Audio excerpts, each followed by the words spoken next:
Le projet Raconte Tapis, c'est un tapis sur lequel on va raconter une histoire.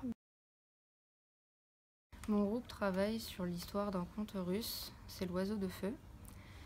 C'est l'histoire d'un tsar qui met à l'enquête son fils sur le vol de ses pommes d'or.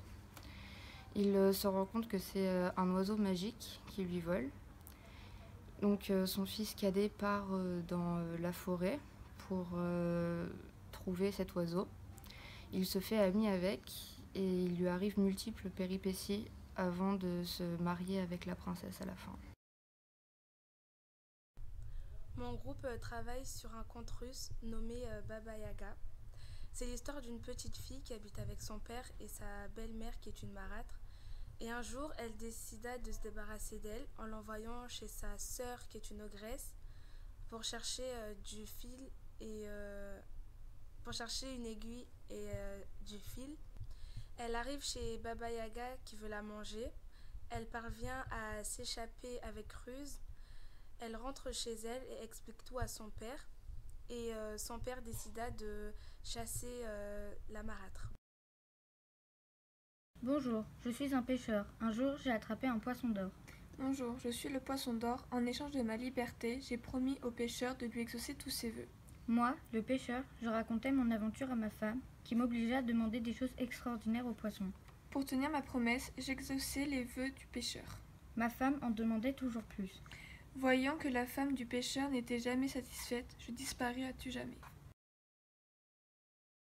Alors la première étape constituait à lire l'histoire, à connaître à peu près tous les détails qui sont importants. Ensuite, on s'est distribué chacun le rôle d'un personnage important. On a tourné l'histoire à notre façon pour pas que ce soit exactement la même que les autres histoires. Et donc la deuxième étape, là, on est dans la phase de construction, de fabrication du tapis et des personnages et des décors. Et voilà. Ça nous aide à être autonome, ça nous aide à s'écouter entre groupes pour qu'on puisse mieux y arriver.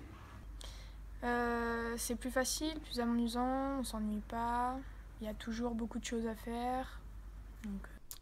C'est bien parce que on apprend plus à se connaître, on travaille plus en groupe, on s'aide et voilà.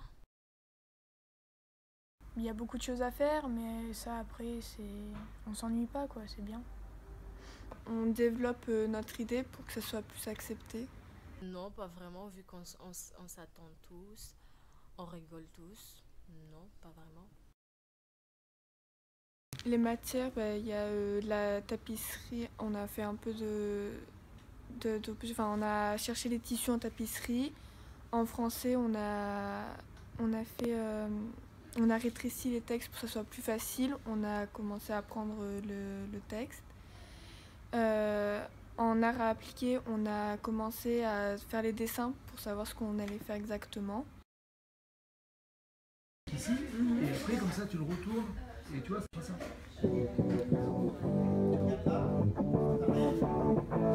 Jamendo.com